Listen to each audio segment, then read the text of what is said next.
entonces con la conferencia sobre flexibilidad bilateral en la distribución del tiempo del trabajo, que correrá a cargo de Jaime Cabezas. Que yo trate de presentar a Jaime Cabezas es un poco absurdo en esta plaza donde nos encontramos, pero debo decirles que es catedrático de Derecho del Trabajo y la Seguridad Social de la Universidad de Vigo, participante en numerosos proyectos de investigación, colaborador habitual con varias administraciones en distintos trabajos y persona sobradamente acreditada para ilustrarnos sobre el tema del que hoy nos va a hablar. Al final de la conferencia dispondremos de unos minutos por si queremos entablar un pequeño coloquio o algunas preguntas, ¿no? ¿Es así? Entonces, nada, le paso la palabra a Jaime y repito las disculpas por el lapso de tiempo. Hola, ¿qué tal? Moi bons días. Miguel Ángel non dixo o máis importante do meu currículum, e é que hai 39, 38, 39 anos, aínda que no seu caso non o pareza, compartíamos patio de instituto no Instituto Santo Tomé do Freixeiro. E, bueno, estas cousas pois marcan moito máis que logo ter estudado Dereito. Uns medraron rápido e outros medramos menos. A outros a vida os tratou mellor do que me tratou a mí, ¿no? En todo caso, en fin, para mí é unha gozada estar con alguén que me lembra outras épocas, bueno, iba a dicir máis felices e, bueno, distintas en todo caso, pero tamén felices, ¿no? Bueno, pois, a verdade é que me colleu este cambio de horario sen finalizar meus deberes, non? Meus alumnos se van rir de mí e van dicir, bueno, tamén te pasa a ti, non? Porque pensaba pasar este rato afinando o PowerPoint e poñendo un par de cousas máis que non me deu tempo. Entón, bueno, pois, quero dicir que o PowerPoint vai ter algún tipo de fallos, de ratas, logo o vou enviar ao colexio perfectamente pulido, non? Pero pido disculpas e este é o porqué, non? Bueno, expresada esta idea, que me parece importante como disculpa, a verdade é que non teño disculpa, porque xa hai tempo eu estaba tranquilamente no mes de agosto, me chamou alguén da directiva do colexio pedíndome que falara deste tema. E grazas por suposto ao colexio, para mí é importante, non? É importante, e, bueno, moito se fala do meu grupo de Dereito do Traballo desta facultade, e a verdade é que é un mérito todo do colexio, porque sempre ten esta vocación de vir á universidade, de achegarse á universidade e de, en fin, de facer esta ligazón tan necesaria da que nós, evidentemente, nos aproveitamos, porque isto ten moito sentido para nosos alumnos, non? Nosas alumnas, das que digo que, evidentemente, a súa saída natural como persoas graduadas en Relacións Laborais e Recursos Humanos, e que se san colexiadas deste colexio que en Galicia, pero tamén no Reino de España, é un modelo de colexio que funciona ben. E eu digo, sei que está diante o director xeral, porque estas cousas hai nas que dicir. Me parece que un que tenga a oportunidade de visitar moitas actividades colexiais de graduados sociais sempre chega a convicción de que o que ten en casa é como mínimo tan bo, senón mellor, que o que hai por aí fora. Bueno, expresado este introito necesario, en todo caso, do que vou falar hoxe é de algo importante. Decidimos introducir a flexibilidade, pero como palabra bilateral, na organización do tempo de traballo. Flexibilidade bilateral quer dicir que a norma, pero tamén a política legislativa, ten que animar unha adaptación do tempo de traballo ás necesidades da empresa, pero tamén ao mesmo nivel, cando menos, ten que procurar unha adaptación dos horarios, das xornadas, ás necesidades das persoas conciliaren súa vida laboral e súa vida profesional. E a verdade é que o tema é particularmente apropiado no día de hoxe, non únicamente porque nos venres sociais do mes de marzo houve unha norma moi importante da que tenemos que falar, o decreto lei 6/2019, senón porque, ademais, no pórtico dun cambio de ciclo, neste período entre eleccións, evidentemente, o tempo de traballo é un elemento de continuidade e de cambio nas relacións laborais. Un elemento no que a mí me gustaría insistir que xa non falamos case nunca de canto tempo traballamos, pero se non falamos de cando traballamos. A discusión, digamos, originaria da política social, a discusión fundamental daquela que era a reducción do tempo de traballo, é un tema que está aparcado e que únicamente poucas veces aparece de novo. Fixadevos, desde xa máis de 30 anos, desde o ano 1983, a xornada máxima legal é de 40 horas semanais. E non únicamente sucede que hai 36 anos que non se reduce a xornada de traballo, senón que, ademais, na negociación colectiva, este non é un tema fundamental. Digo o canto, non? De feito, eu falo para as partes sociais, evidentemente, e a negociación colectiva no noso país expresa un promedio de case 39 horas de xornada de promedio na negociación colectiva. É dicir, a negociación colectiva está próxima ao máximo legal de tempo de traballo. Iso, evidentemente, produce unha reflexión elemental que probablemente non cesa a caída unha reforma legal de reducción do tempo de traballo. Porque, desde logo, a nosa negociación colectiva non está preparada para esa rebaixa. Da que se fala moitas veces, mesmo se fala en moitos programas políticos, pero certamente, por exemplo, no ano 83, cando a xornada se reduciu de 44 a 40 horas, daquela o promedio de xornada que se negociaba nos convenios estaba un pouco por debaixo de 41 horas. É dicir, a negociación colectiva xa amortizara anteriormente este cambio reduccionista de 44 a 40. E, de feito, se alguén lee convenios colectivos, e, bueno, na franxa 1750-1820 está, falo de horas ao ano, está o 90% da nosa negociación colectiva. Insisto, creo que este non é un debate hoxe en día. O debate é outro, o debate é a distribución. A distribución irregular do tempo de traballo. E aquí hai unha historia da que eu falo con certa insatisfacción, porque teño a impresión de que deste tema non se fala limpo, ou cando menos non se fala coa claridade suficiente.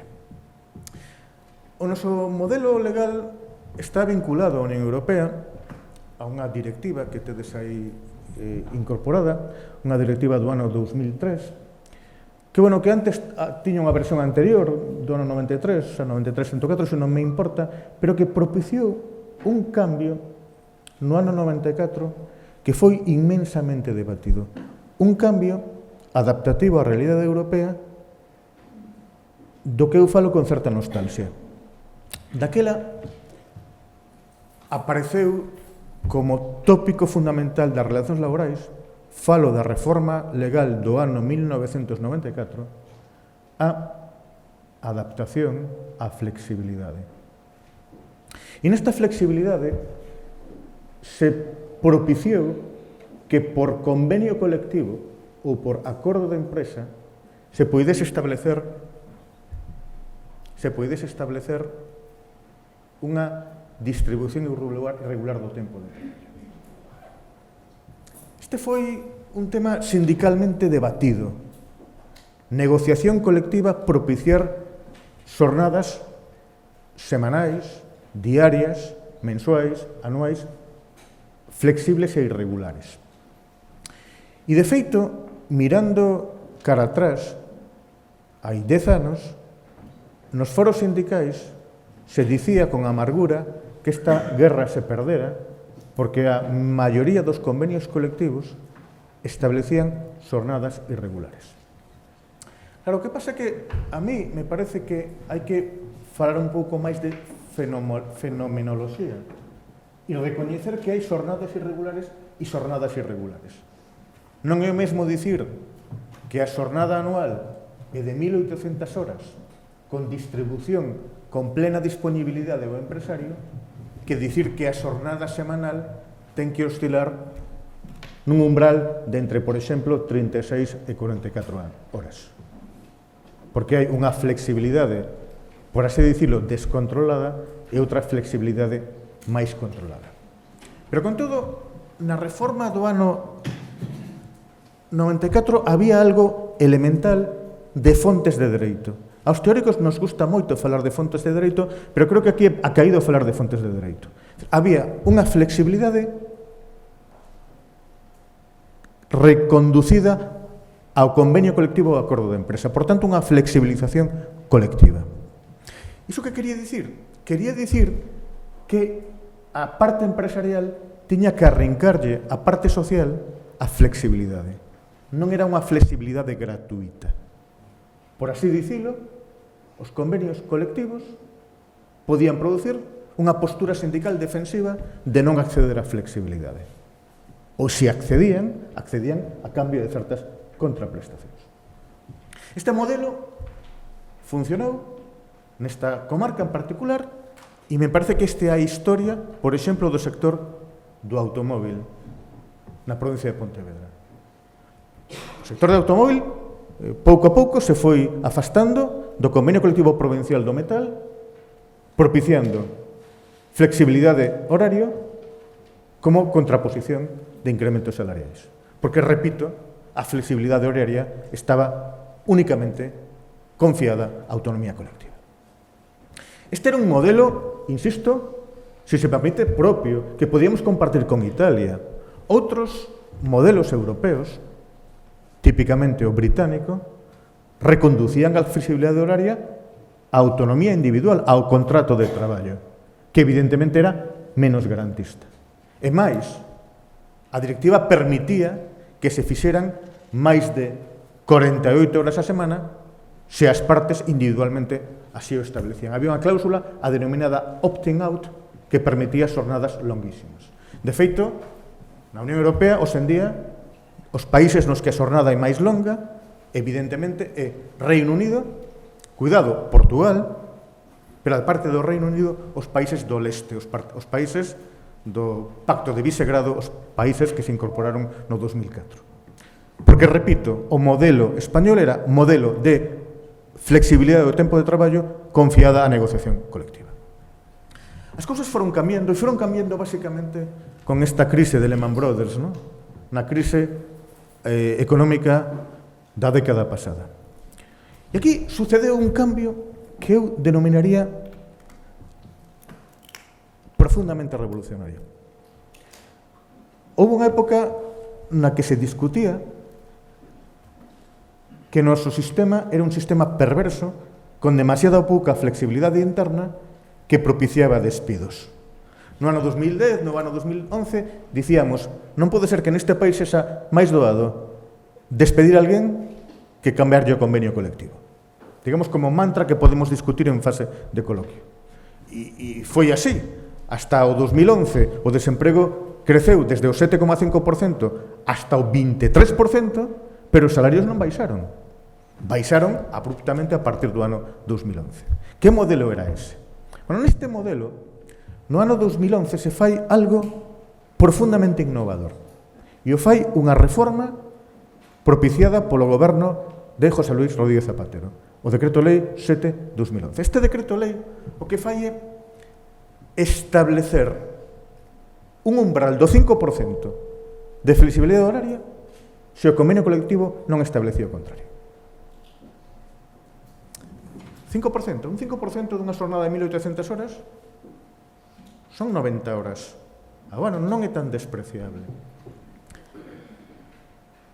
Fixadevos, con esta novidade, os convenios colectivos cambian de equilibrio de forzas. Os sindicatos xa non poden xogar a defensiva, porque se xogan a defensiva, os empresarios teñen 90 horas ao ano de flexibilidade. Chega a reforma laboral do ano 2012 e o que fai é duplicar esta flexibilidade do 5 ao 10%, que é o que hoxe en día di o artigo 34.2 do Estatuto dos Traballadores. Por tanto, nunha xornada aproximada de 1.800 horas anuais, 180 horas de flexibilidade se o convenio non expresa o contrario. Bueno, 180 horas é moitísimo. Propicia que cada ano as empresas poidan distribuir regularmente 180 horas se nada se pacta en convenio colectivo. Pero o que máis me importa, logo insistiremos noutros extremos, non é tanto o substantivo como outra vez a fonte. Xa non é a negociación colectiva. Xa non é nin siquiera o contrato individual. É que o empresario, no exercicio do seu poder de dirección, ten, se o convenio non di outra cousa, 180 horas de flexibilidade.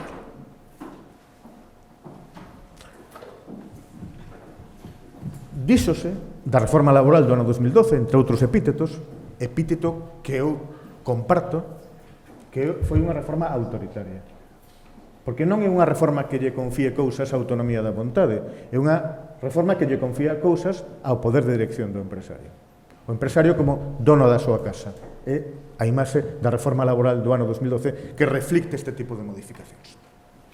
Digo isto porque para que se entenda que esta distribución irregular implica un cambio copernicano de como nos enfrontamos a este tema. Os sindicatos teñen a necesidade de xogar un partido ao ataque. Teñen que limar este 10% de flexibilidade horaria. Xa non aparece como unha ferramenta de contraprestación e de optar outro tipo de condicións. Porque, insisto, o réxime subsidiario é un réxime de flexibilidade recoñecida ao poder de dirección do empresario. 10%. Este 10% semella que moito, pero non é tanto. Por que digo que non é tanto? Porque está nun modelo que ten mínimos imperativos. Entre xornada e xornada ten que haber 12 horas de descanso. Este é un mínimo imperativo agás certo tipo de xornadas especiais que aparecen no regulamento de xornadas especiais. Dos que non vou falar, agás que alguén quera preguntar algo en fase de coloquio. Por tanto, como moito 12 horas ao día. E hai outra norma moi interesante que di que as horas ordinarias cada día, como moito, son 9. 9. E aquí eu poño 9 agás que se pacte o contrario. Esta foi unha norma que meteu a banca. Isto é unha historia que sempre quero contar. Houve unha época que os bancos abrían o sábado pola mañá. Cando éramos nenos ainda non íbamos ao banco. E agora deixou de abrir, agora non, hai xa 25 anos, deixou de abrir os sábados pola mañá, pero a cambio abre un día pola tarde para que os clientes poidan asistir. Que sucedía? Que o día que os bancos abrían pola tarde, os traballadores realizaban máis de 9 horas ao día. Claro, e houve un traballador complicado da banca que dixo: carai, se traballo máis de 9 horas ao día, quero que me paguen horas extras. E o coitado gañou.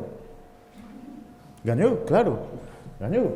E isto a estos señores tan importantes, daquela ainda vivía o pai, Botín, e estaba certo compatriota noso, Mario Conde, na cresta da onda, pois non lles gustou demasiado, e como teñen certa influencia, unha pequena influencia na política, propiciaron un cambio no Estatuto dos Traballadores que permite que o convenio colectivo estableza xornadas irregulares de máis de xornadas diarias de máis de 9 horas ao día.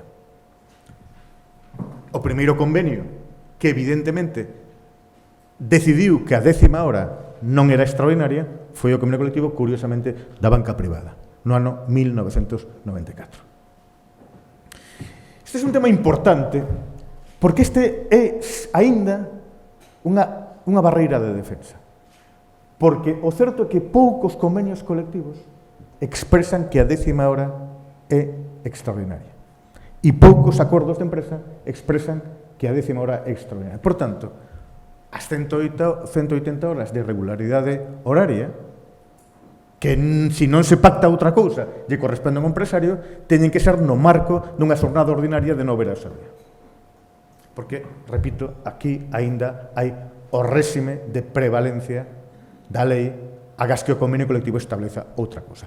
Aquí, aínda os empresarios teñen que arrincarlle aos sindicatos que a 10ª hora non sexa extraordinaria.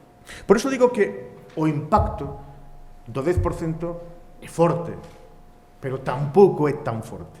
É forte, pero non fortísimo.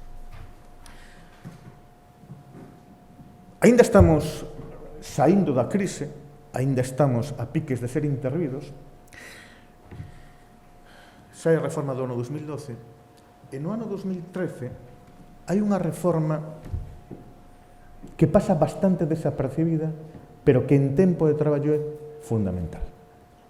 Porque daquela van agromando pactos de xornada irregular e, en particular, nun sector tan importante como o noso, que é o sector do automóvil. En concreto, as denominadas bolsas de horas, bolsas nas que a empresa pacta que lles paga aos traballadores un salario uniforme, pero que cando hai períodos picos traballan máis horas e cando hai períodos de menos traballo traballan menos horas. E se van compensando unhas horas con outras horas e a menos que asa pouco traballo reiteradamente e cando hai pouco traballo reiteradamente se lles pode aos traballadores practicar un expediente de regulación de emprego suspensivo. É dicir, a bolsa de horas é tamén un instrumento alternativo aos expedientes de regulación de emprego suspensivos. Que problema ten? O problema que ten a bolsa de horas é a compensación.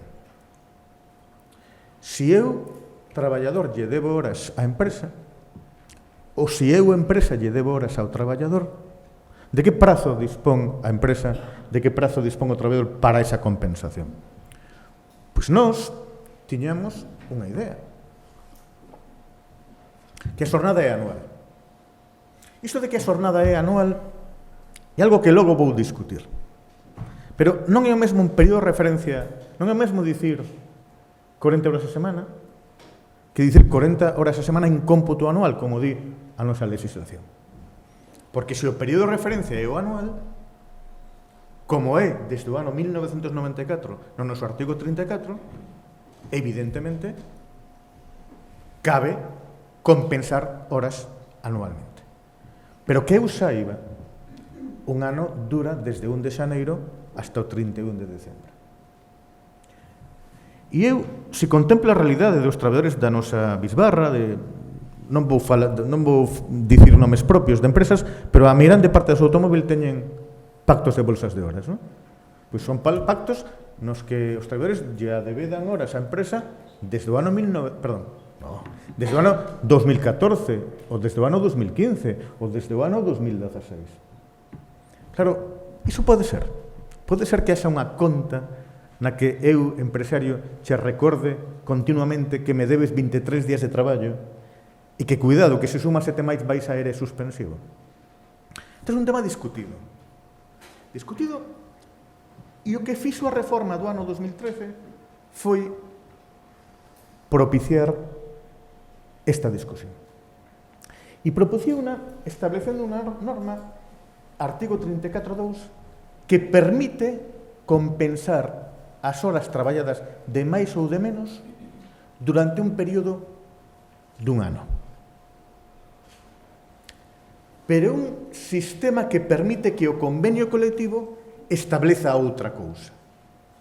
Por tanto, hoxe 27 de setembro, teóricamente, hasta o 27 de setembro do 2020, se poden compensar horas traballadas de máis ou de menos, segundo esta reforma laboral de decembro do ano 2013. E hoxe, aínda podemos compensar horas traballadas de máis ou de menos desde o 27 de setembro do 2018.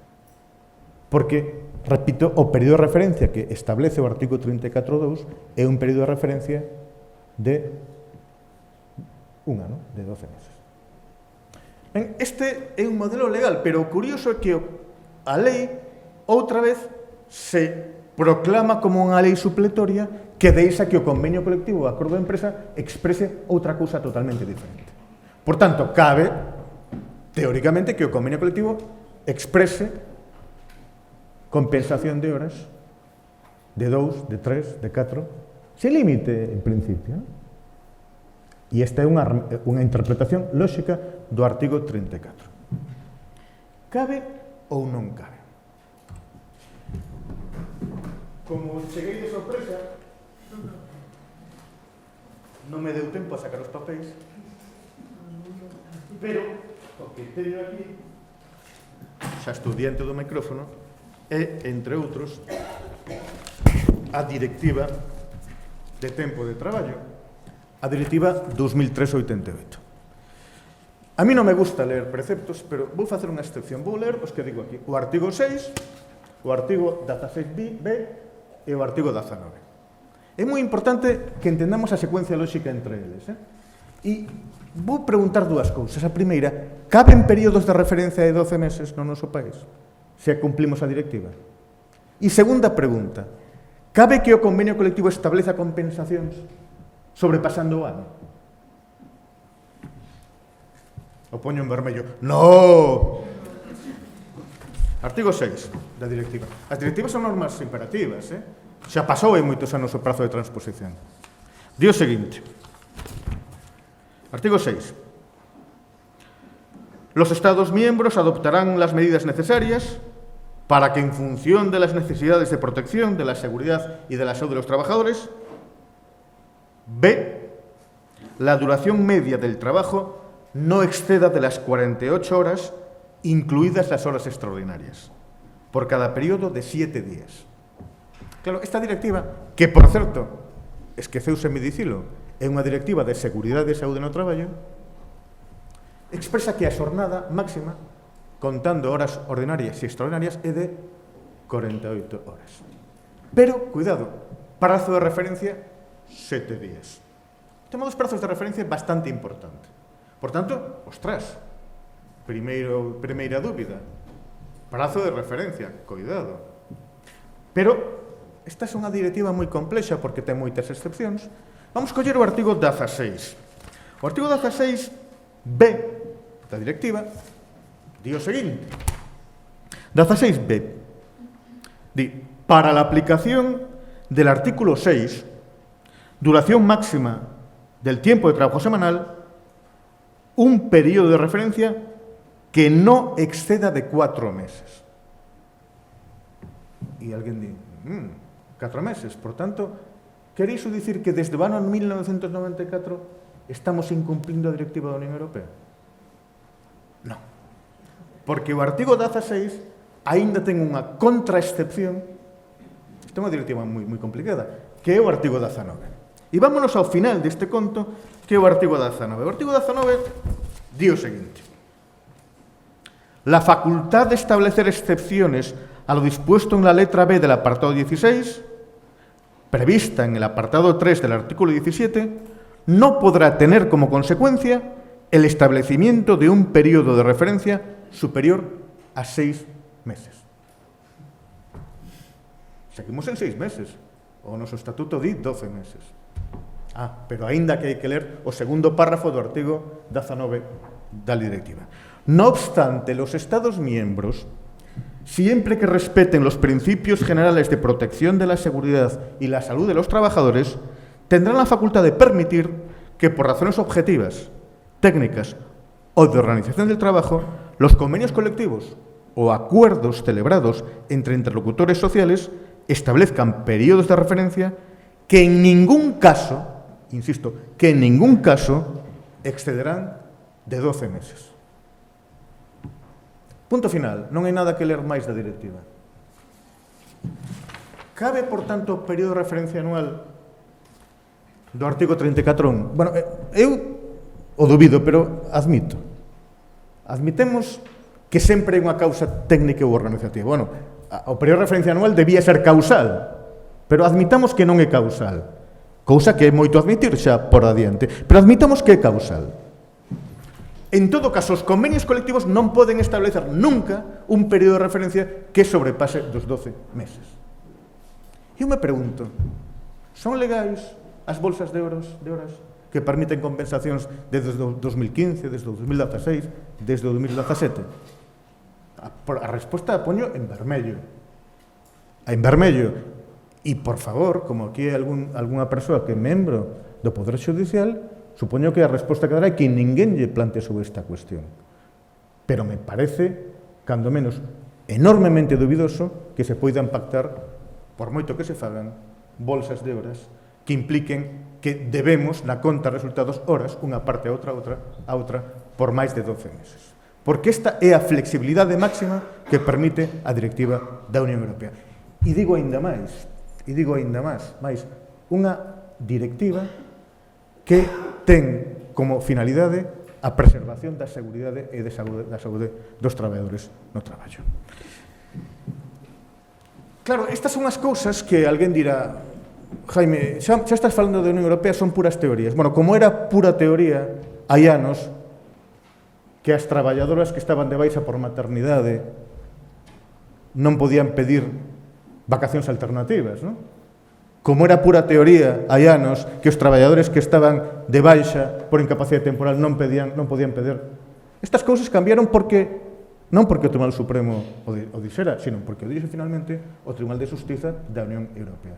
E me parece, insisto, francamente abusivo que se lle poda amenazar a un traballador porque lle debe horas á empresa desde o ano 2014, 2015 ou desde o 2016. E pregunto, alguén impugnará as bolsas de horas dos convenios colectivos de automóvil? E respondo, sei que así, ¿no? Supoño que algún día haberá alguén que se atreva, ¿no? Alguén que se atreva, porque no fondo estamos nunha cuestión inmensamente de poder na negociación colectiva. Bueno, a estas alturas, que xa levo media hora, quería dicir un par de cousas do contrato a tempo parcial, porque isto ten moito que ver coa flexibilidade horaria. Apunto únicamente unha idea, porque xa non teño tempo de falar doutro.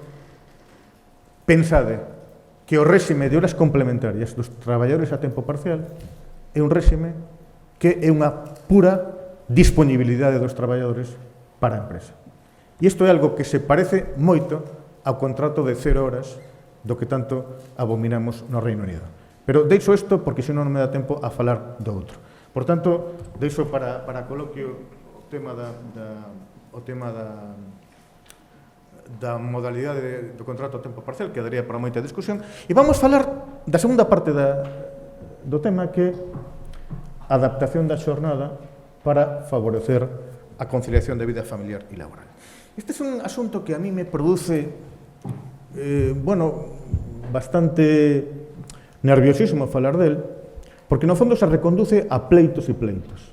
A pleitos e pleitos. Que se eu quero que a reducción de xornada sexa de 9 a 2, e eu empresario que creo que sexa en quenda de tarde, e bueno, como podemos facer? Bueno, a mí outra vez me gustaría falar de esquema de fontes de dereito. Isto, digamos que se consolidou hai 12 anos na Lei Orgánica de Igualdade, e se consolidou tendo en conta unha especie de, se me permite a expresión, de gobernanza reflexiva. Que queremos? Que a negociación colectiva regule este tema.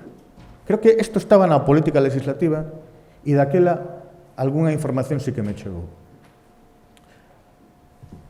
Isto quer dicir que se establecía un sistema no que se lle garantía ás persoas traballadoras o dereito subxetivo a reducir a xornada entre un 8 e a metade. Artigo 37.6 do Estatuto dos Traballadores. Dereito subxetivo dos traballadores e das traballadoras. Por tanto, a empresa non podía negarse. Outra cousa é cando se distribuía esa reducción de xornada. Pero este modelo legal nos pareceu a moitos implicaba que a empresa debería ter unha necesidade de negociar colectivamente estas cousas. Para que? Para resolver este asunto de 30 ou 40 traballadores ou traballadoras pidíndolle reduccións de xornada ao mesmo tempo.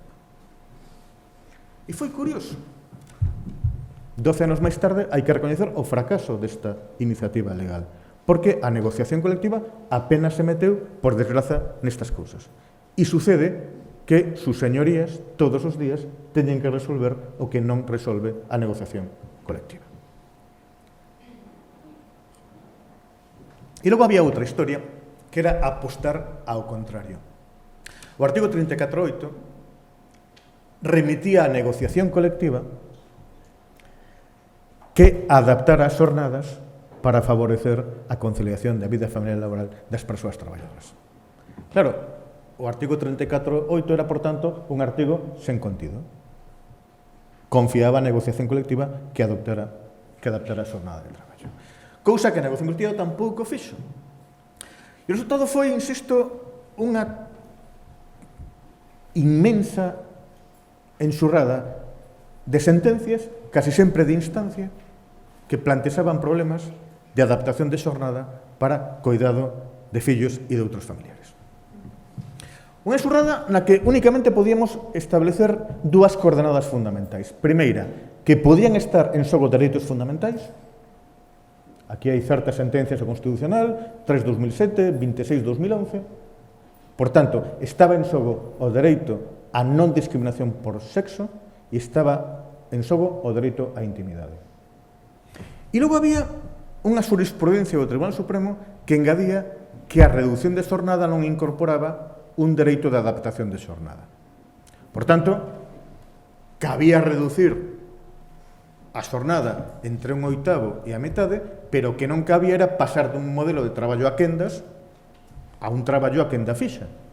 E tampouco cabía pasar, por exemplo, de traballar de quenda de tarde a quenda de mañá. Iso non estaba incorporado no artigo 37.6. Esta era a historia cun pequeno engadido. As tesoiras do ano 2012. As tesoiras do ano 2012 eran o seguinte. Bueno, daquela me preguntaban, falo do ano 2007, como é que podemos reducir a xornada entre un oitavo e un medio? E entón eu respondaba, bueno, si a flexibilidade para o malo tamén é para o bo. Se o período de referencia é de 12 meses, podemos reducir a xornada a metade cada día, ou un tercio cada día, ou un tercio cada ano. Por exemplo, se vostede ten problemas de fillos en vacacións, vostede pode traballar a xornada completa 8 meses ao ano e non traballar 4 meses ao ano. E iso é unha reducción dun tercio da xornada. Hasta que o 2012, a reforma laboral do ano 2012, meteu unha pequena coda no artigo 37.6, dicindo así, levemente, a verdade é que estes señores legislan moi ben, levemente, di, estou buscando a referencia, estou ainda no artigo 12, di, la concreción horaria y la determinación de los permisos de los apartados 4, 5 y 6 corresponderán a la persona trabajadora dentro de su jornada ordinaria. Non é isto o que quería ler. O que quería ler era que o artigo 37.6 di quien por razones de guarda legal tenga su cuidado directo un menor de 12 años tendrá derecho a una reducción de su jornada diaria. Este pequeno cambio do ano 2012 implicou que xa non cabían estas cousas. O que implica o 37.6 é un cambio cada día. Podo traballar entre un oitavo e a metade menos, pero cada día con reducción proporcional da xornada de traballo. Este é un asunto curioso, pero que produciu outra vez de novo que a negociación colectiva prácticamente non dixera nada ao respecto. E quedou, entre mentres, este asunto sen resolver.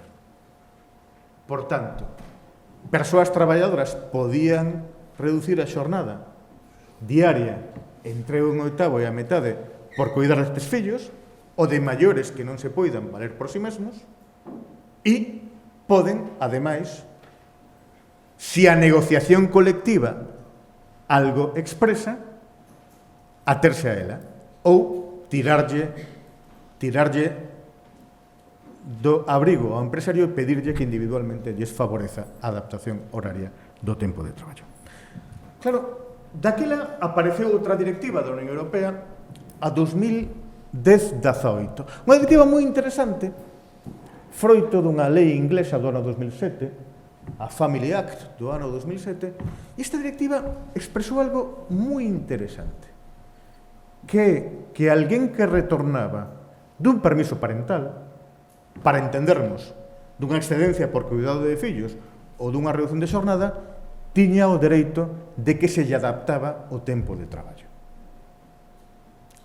España incumple esta directiva, incumple esta obriga, porque non hai ninguna institución que prevea a adaptación automática da xornada cando se retorna dun permiso parental.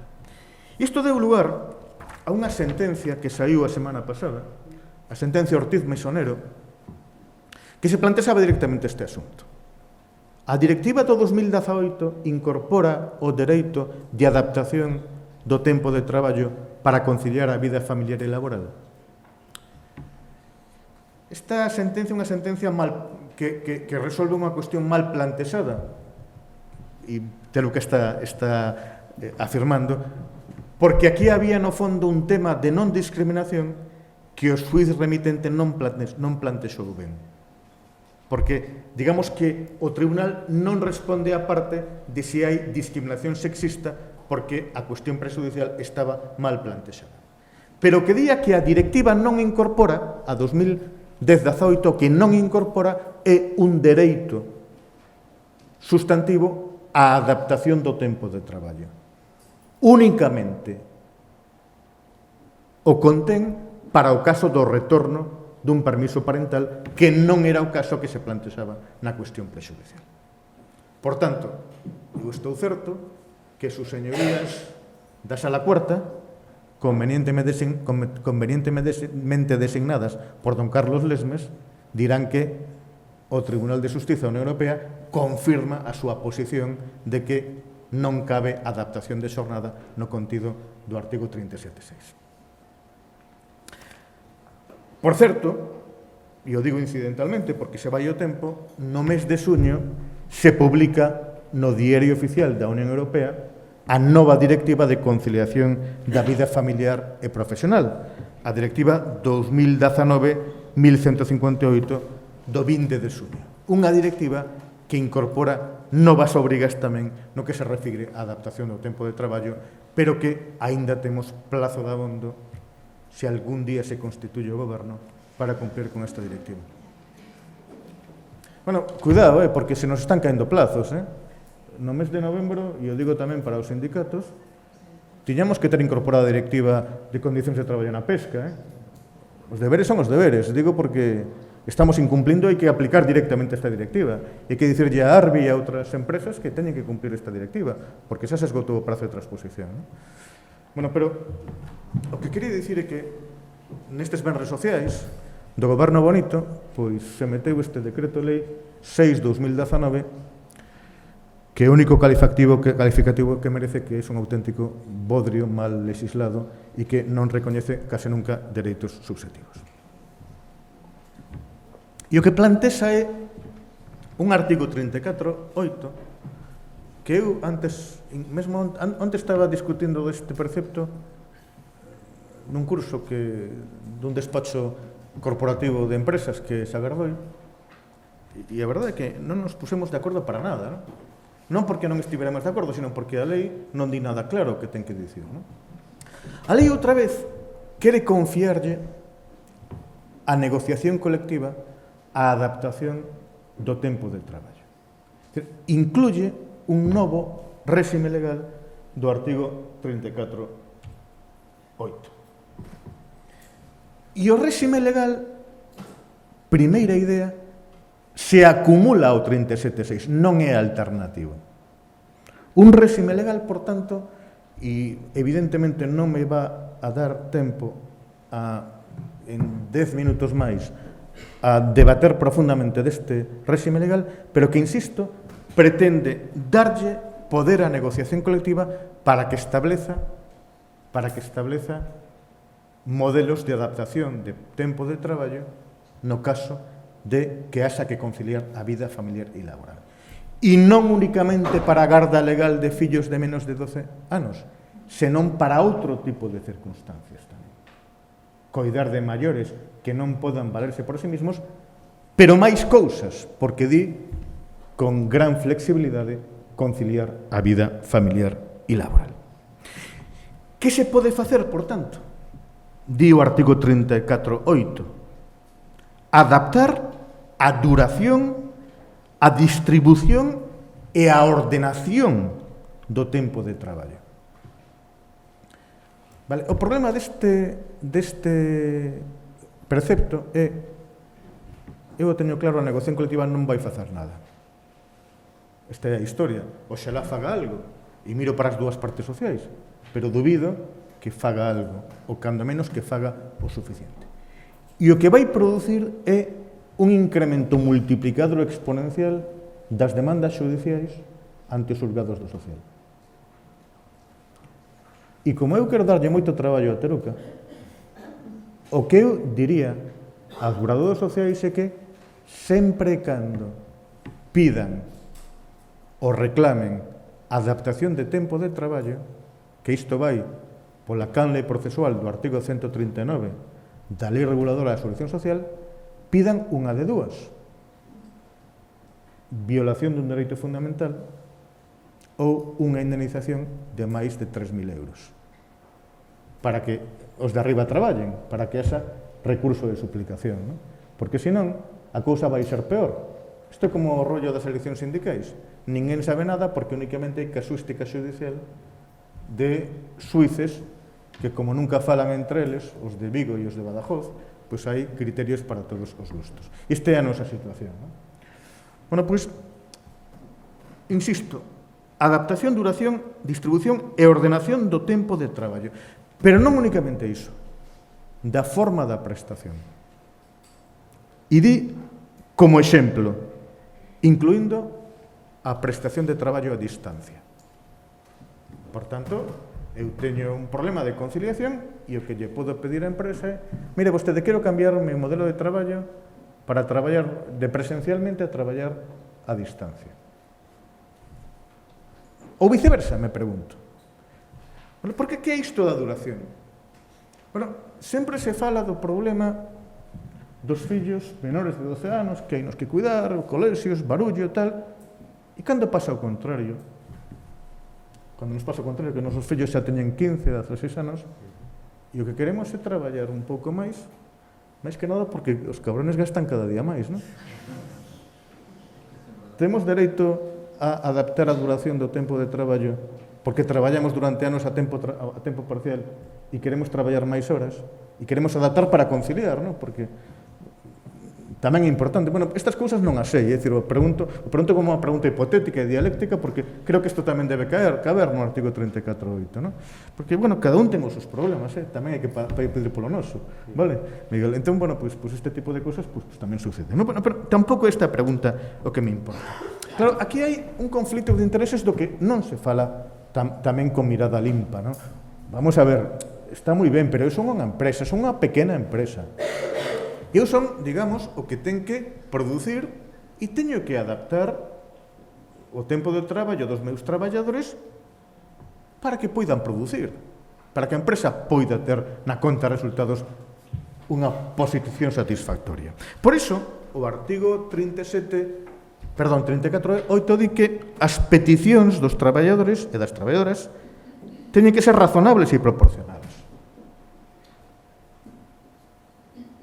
E teñen que estar conciliadas coas necesidades organizativas e produtivas da empresa. Digamos que hai, evidentemente, un equilibrio de posicións que sus señorías teñen que ter en conta. E teñen que ter en conta hasta certo punto. E digo hasta certo punto porque o que temos é xuíces que interpelan a vida íntima das persoas moito máis do que sería permisible, non? Mire vostede que a miña situación matrimonial, me dá un pouco de pudor que sala en suizo. E está moi ben que eu teña que dicir que son divorciada, e está moi ben que teña que dicir que a pensión alimenticia dos meus fillos é de 300 euros ao mes, pero tampouco indague demasiado máis. Digamos que aquí hai outro polo de conflito que a propia intimidade da persoa traballadora e da empresa. Cal é o umbral tolerable de inserencia na vida íntima que se ten que escarbar para saber se hai que conceder a conciliación ou non hai que conceder a conciliación? Unha pregunta interesante, sen dúbida, non? Con todo, insisto, proporcionalidade, raciocinio. Onte discutía un responsable de recursos humanos, es que, Jaime, al final lo que pasa es que los derechos de los trabajadores están aquí arriba y los derechos de las empresas están aquí abajo. Mira, eu non o interpreto así, eu máis ben o que digo é hai un modelo de dereitos fundamentais no que hai non discriminación, porque isto é un tema aínda hoxe do 2019 de traballadoras, máis que de traballadores, por desgraza, e segundo, hai que ter en conta que hai outro dereito que é o dereito á intimidade. Pero con este elemento de suizo, logo hai situacións, e non é o mesmo, me imagino, un suizo ou un conflito no que a empresa ten 4 traballadores, ten un en quenda de mañá e outro de quenda de tarde, que outra empresa que ten 300 traballadores. E non é o mesmo un suizo no que un traballador ou unha traballadora teña 20 compañeiros ou compañeiras que fan as mesmas funcións que outro no que non exista esta situación. Pero engado outro detalle que me parece que tamén é clave. Aquí hai un elemento de negociación de boa fe. E hai algo, insisto, fundamental. Este país será maduro canto as partes sociais entendan que este é un tema fundamental de negociación de convenios colectivos. Os suíces e as suizas farán un papel, digamos, difícil, tortuoso e pouco eficaz hasta que estes temas non pasen do ámbito individual ao ámbito colectivo, que é onde debían estar xa hai moitos anos. Claro,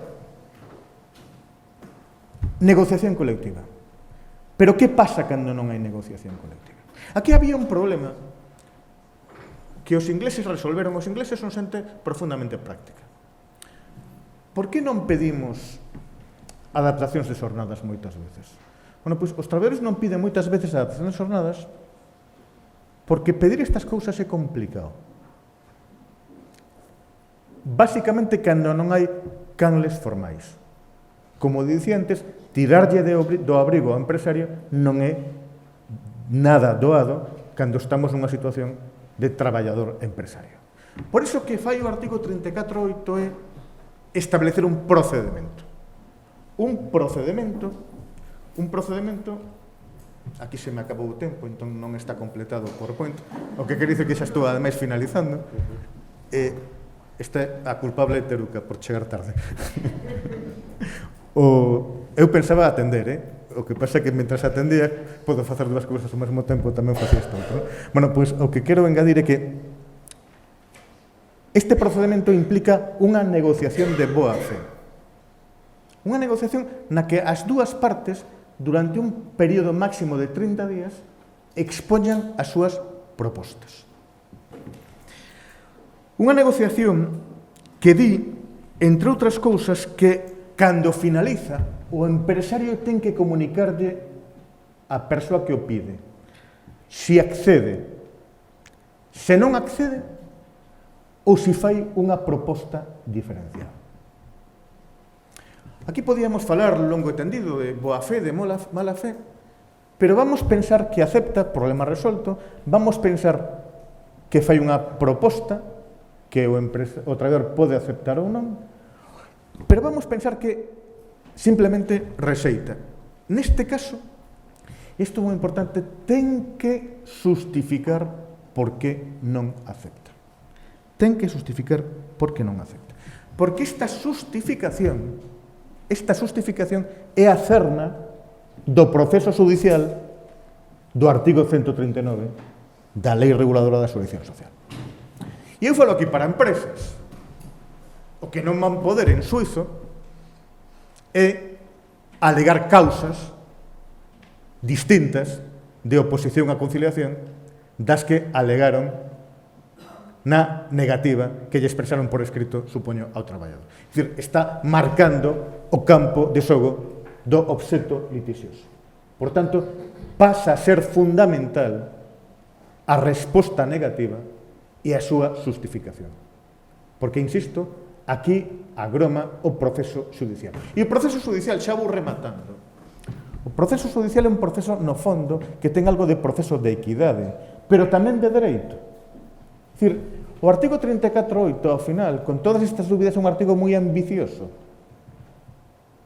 porque xa, aínda que non conceda exactamente un dereito subjetivo, establece un marco procesual no que se a empresa se nega, ten que justificar por que se nega, convertindo así algo que é moi próximo a un conflito de intereses, convertilo nun conflito moito máis xurídico e moito máis debatible xurídicamente. Xa vou rematando e enfoco ao final dicindo, cuidado, cando se pode volver? Claro, as adaptacións non son eternas. Os fillos crecen, por desgracia os maiores se van, e, por tanto, hai un día no que as persoas poden retornar á súa xornada anterior.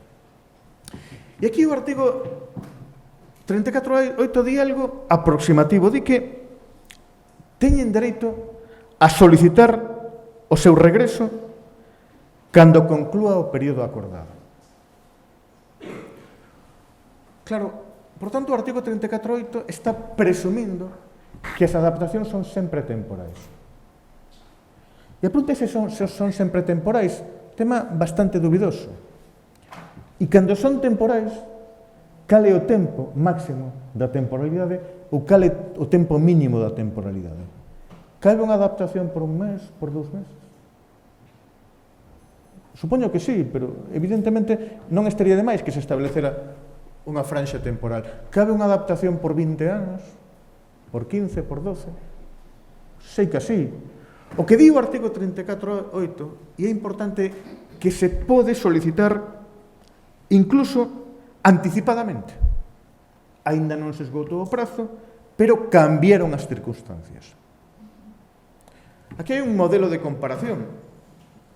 O artigo 46.3 regula a excedencia por cuidado de fillos, que ten un máximo de 3 anos, pero a xurisprudencia xa expresou, non podía expresar outra cousa, porque sería contrario ao dereito da Unión Europea, pero xa expresou que se pode retornar antes do final dos 3 anos da excedencia por cuidado de fillos e de outros familiares. Pero aquí tamén se expresa, cabe un retorno anticipado sempre que cambien as circunstancias e así se justifique. Claro, e con este así se justifique aparece outro ámbito de conflito judicial, que estou certo que se vai judicializar. Traballadora, o digo en femenino porque o habitual, que pide antes de tempo seu retorno, porque di que xa pode resolver o seu problema de conciliación. E a empresa se opón dicindo que non están suficientemente justificadas e que non están suficientemente ponderadas as circunstancias de retorno ao réxime anterior. E aquí temos outra vez a este goberno bonito, obligándolle as persoas traballadoras a desvelar o máis íntimo das súas relacións familiares para que a empresa lles poda permitir retornar ao seu tempo de traballo originario. Xa vou rematando, xa remato porque, en fin, levo xa unha hora, pero insistindo na idea fundamental que quero transmitir. Isto non é un problema individual, é un problema colectivo. O día que os sindicatos, porque creo que son os principais responsables, o día que os sindicatos entendan que isto non é un problema de Lucía Rodríguez que ten un fillo de solteira, porque no fondo que estamos pensando, senón que é un problema colectivo da nosa sociedade, establecer colectivamente como se reparten as obrigas familiares, o custe nun sistema non paternalista que lle corresponde ao empresario, que non debe ser todo custe, pero que se debe colectivizar para que poidamos ter unhas relacións razonables na que empresarios e traballadores poidan convivir con algo que as empresas viven de forma traumática porque lles afecta moito e porque creo que temos unha débeda coas empresas. Pero máis que coas empresas, repito, coas persoas traballadoras que están pasando por un proceso realmente insufrible para poder exercer seus dereitos fundamentais. Moitas gracias.